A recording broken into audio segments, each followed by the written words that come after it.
Il disparut derrière le Soleil et les astronomes pensèrent que l'histoire était terminée. Mais lorsque Three Eye Atlas a renvoyé ses observations, celles-ci ont stupéfié tous les observatoires de la planète. Les premières images, capturées la nuit d'Halloween, ont révélé un phénomène qui, selon toutes nos connaissances en physique cosmique, ne devrait pas exister. Un objet céleste d'un bleu intense, défiant la gravité du Soleil et enfreignant presque toutes les lois qui régissent le comportement de la matière dans l'espace. Ce n'était pas seulement inhabituel, c'était impossible. Alors que les télescopes du monde entier se braquaient sur ce visiteur de retour d'un autre système stellaire, une constatation terrifiante commença à se répandre parmi les scientifiques. 3 atlas étaient en train de changer, et d'une manière inexplicable.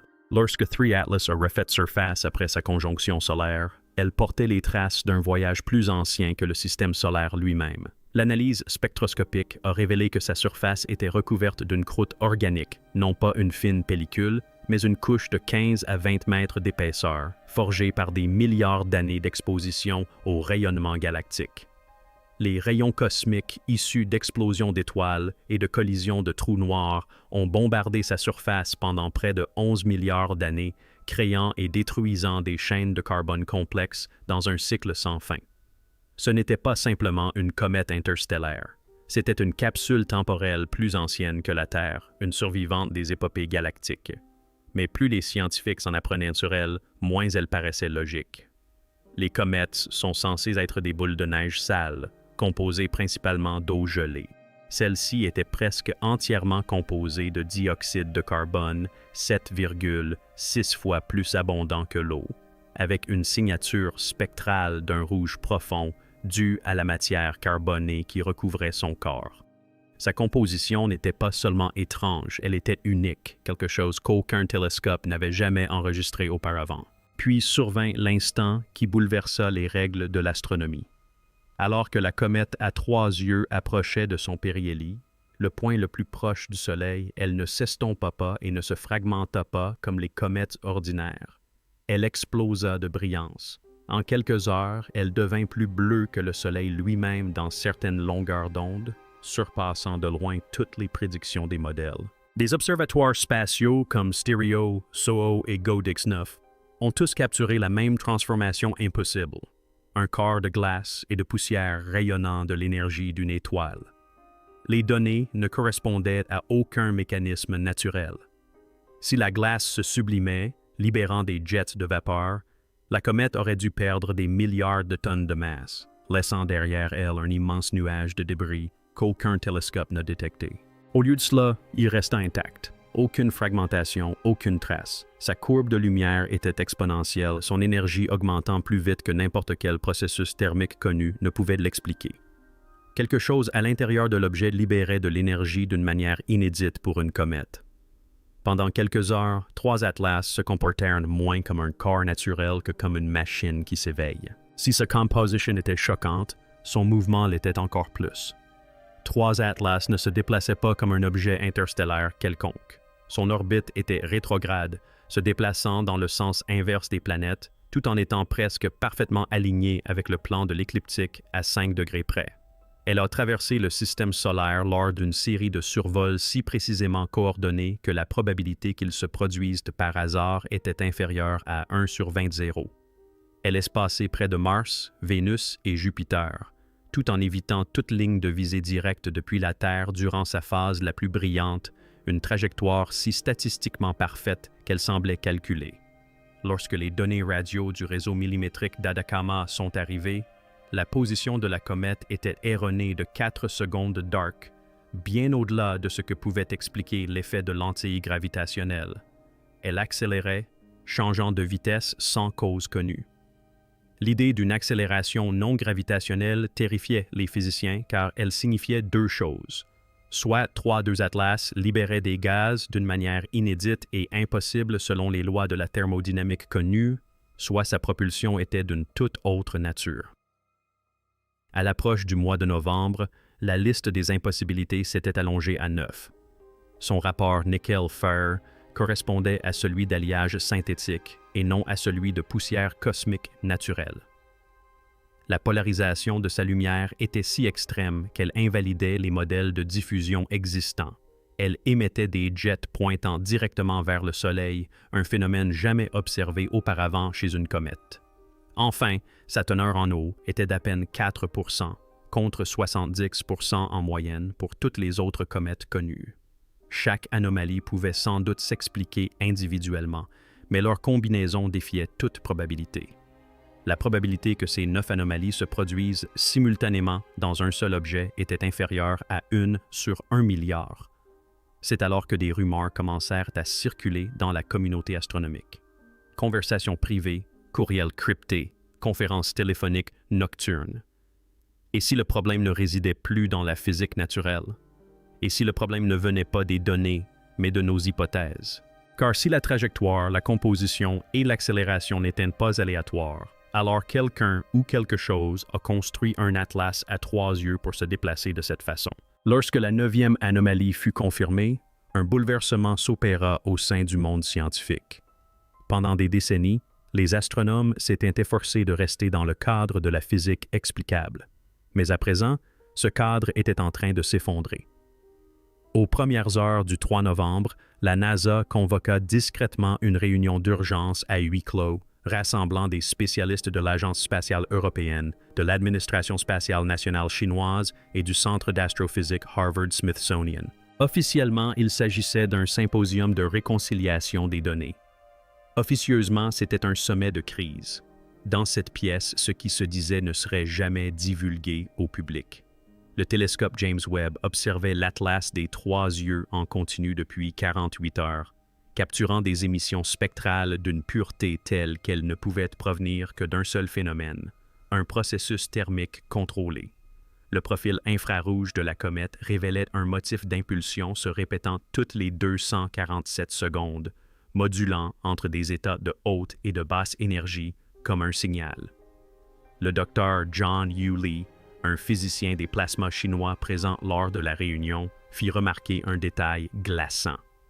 Le rythme n'était pas aléatoire. Il correspondait à une fréquence d'absorption de l'hydrogène, précisément la même constante fondamentale encodée dans le disque d'or de Voyager.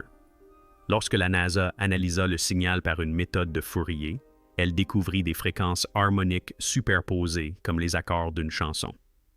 Quelqu'un dans la pièce murmura « Elle communique ». Personne ne rit. Puis survint l'éclair lumineux, un événement qui changea tout. Le 6 novembre, plusieurs observatoires d'Amérique du Sud et d'Afrique australe enregistrèrent une impulsion soudaine et aveuglante de lumière bleu-blanc provenant de 3 astéroïdes Atlas. L'éclair ne dura que 5 secondes, mais surpassa la luminosité maximale de Vénus, malgré la distance de près de 300 millions de kilomètres qui le séparaient. L'énergie dégagée était astronomique, équivalente à la détonation de milliers de bombes à hydrogène par seconde. Pourtant, aucune signature thermique, aucune fragmentation, aucun débris visible ne furent détectés. Lorsque les instruments du télescope spatial James Webb reprirent la mise au point, l'objet semblait inchangé.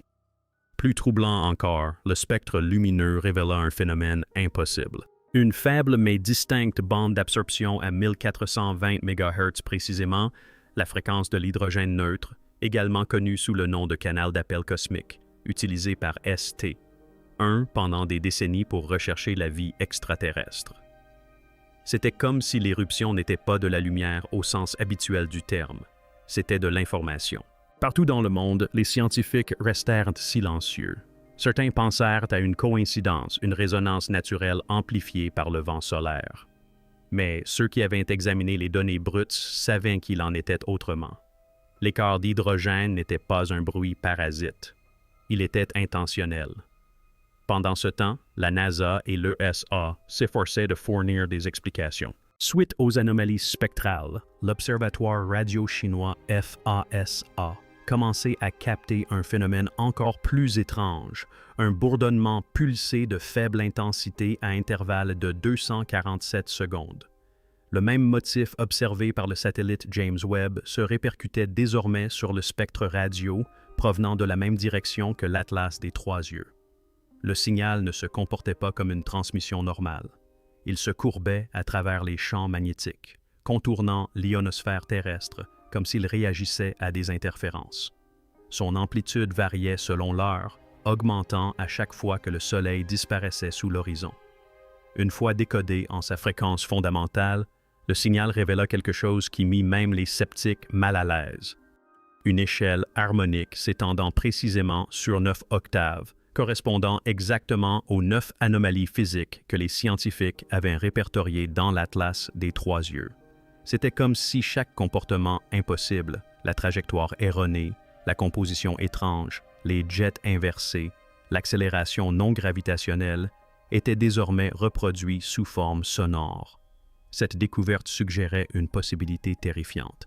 L'Atlas des trois yeux n'enfreignait pas les lois de la physique, il les mettait en évidence. Alors que le signal persistait, de nouvelles anomalies commencèrent à apparaître, non pas dans l'espace, mais ici même sur Terre.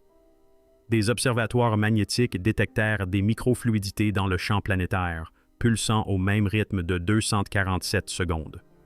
Des capteurs atmosphériques au Chili et en Australie enregistrèrent de subtiles variations de température synchronisées avec chaque pulsation, tandis que des satellites en orbite autour de Mars captèrent de faibles échos électromagnétiques suivant le même schéma. Chaque fréquence convergeait vers l'Atlas des trois yeux. Puis vint le coup de grâce. Les données à haute résolution du télescope James Webb ont révélé que le noyau de la comète avait changé de forme. Il n'était plus sphérique, mais présentait une structure hexagonale quasi parfaite. Chaque face émettait de la lumière successivement, à la manière des panneaux d'une machine colossale. Toutes les 247 secondes, l'hexagone effectuait une rotation complète. Pendant une fraction de seconde, sa géométrie s'est alignée précisément avec l'orbite terrestre. Reportés sur une carte cosmique, ces alignements formaient des lignes droites qui recoupaient les positions d'objets interstellaires connus. Mua, Borisov et deux corps peu lumineux récemment découverts, toujours en mouvement dans l'espace profond, formaient ensemble un motif, une vaste grille s'étendant sur des années-lumière. Trois Atlas n'étaient pas seuls. Ils faisaient partie d'un ensemble bien plus vaste, un réseau tissé au cœur même de la galaxie. Lorsque les données de tous les observatoires, NASA, USA et FAS chinoises, ont finalement été fusionnées, une vérité terrifiante a émergé. La configuration était bien réelle. Les positions de trois objets d'Atlas, Oumuamua, Boris et les deux nouveaux venus, plus faibles, formaient un alignement géométrique impossible à expliquer par le hasard. 5 points dans l'espace, séparés par des millions de kilomètres, mais reliés par des lignes droites parfaites, se croisant tous en une coordonnée précise, la limite extérieure de notre système solaire, près de l'endroit où Voyager 1 avait disparu des radars des mois auparavant. La probabilité que cette formation soit naturelle était infime. Statistiquement parlant, elle était intentionnelle. Au départ, l'équipe a cru à une simple coïncidence, un effet de perspective, un alignement visible uniquement depuis la Terre. Mais la configuration s'est mise à bouger.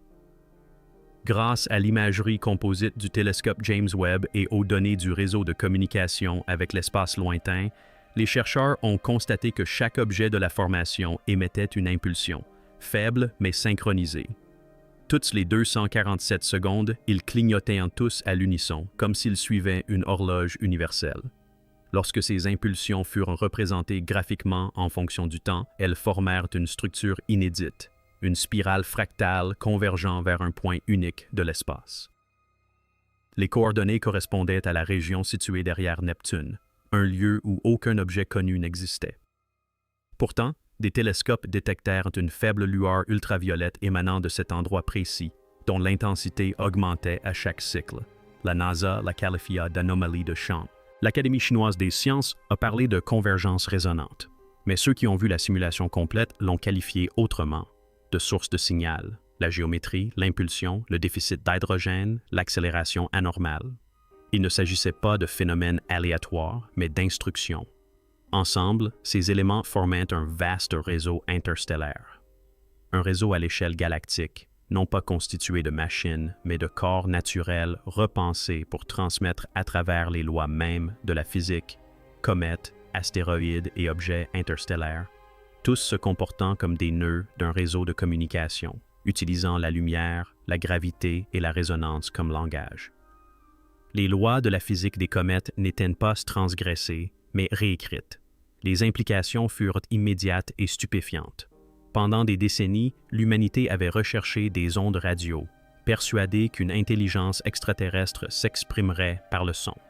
Mais si la communication n'était pas linguistique, si elle était structurelle, encodée dans la trame même de la matière et du mouvement, cachée au cœur du rythme de la mécanique céleste, à mesure que le modèle s'étendait, de nouveaux alignements apparaissaient. Des centaines de nœuds potentiels disséminés à travers la Voie lactée, tous connectés par la géométrie et le temps comme les neurones d'un cerveau galactique. Plus les scientifiques observaient, plus l'image devenait claire. 3 Atlas n'étaient pas seuls. Ils faisaient partie d'un système entier, quelque chose d'ancien, de délibéré et d'infiniment vaste. Puis vint la découverte finale. Au cœur des données spectroscopiques de la lueur bleue de 3 atlas oculaires, enfouis sous des couches de bruit, les analystes découvrirent une signature énergétique unique en son genre. Un rapport harmonique correspondant à la résonance de Schumann de l'atmosphère terrestre au millième près. L'impulsion qui semblait aléatoire était désormais parfaitement synchronisée avec notre planète. 3 atlas n'émettait pas seulement, il écoutait. Et tandis que son noyau hexagonal achevait une nouvelle rotation complète, un faible écho revint par l'arrêt de l'hydrogène, non pas depuis l'espace lointain, mais depuis l'ionosphère terrestre. La même fréquence, le même rythme de 247 secondes, mais inversé, comme si la planète elle-même venait de répondre. Le rapport officiel de la NASA concluait que des analyses complémentaires étaient en cours. Mais dans les annexes classifiées, le discours avait changé. Cet alignement n'était pas une simple découverte, c'était une activation. Ce qui avait commencé lorsque l'Atlas des 3 yeux a réapparu derrière le Soleil était encore en cours, en train de se synchroniser. Et si les modèles étaient exacts, la prochaine impulsion majeure, le point de résonance total, se produirait le 11 mars 2031. Nul ne sait ce qui se passera alors. Peut-être rien. Peut-être tout. Peut-être que l'univers parlera à nouveau non par des mots ou la lumière, mais par un schéma si vaste que l'humanité ne réalisera même pas qu'elle a toujours répondu. Alors, si cette histoire vous a amené à vous interroger sur ce qui se meut réellement au-dessus de nous, si vous vous êtes déjà demandé si les étoiles sont silencieuses ou si elles parlent simplement une langue que nous avons oubliée, ne détournez pas le regard. Abonnez-vous à cette chaîne, car lorsque cette prochaine impulsion atteindra la Terre, elle ne changera pas seulement ce que nous savons des comètes, elle changera ce que nous savons de nous-mêmes.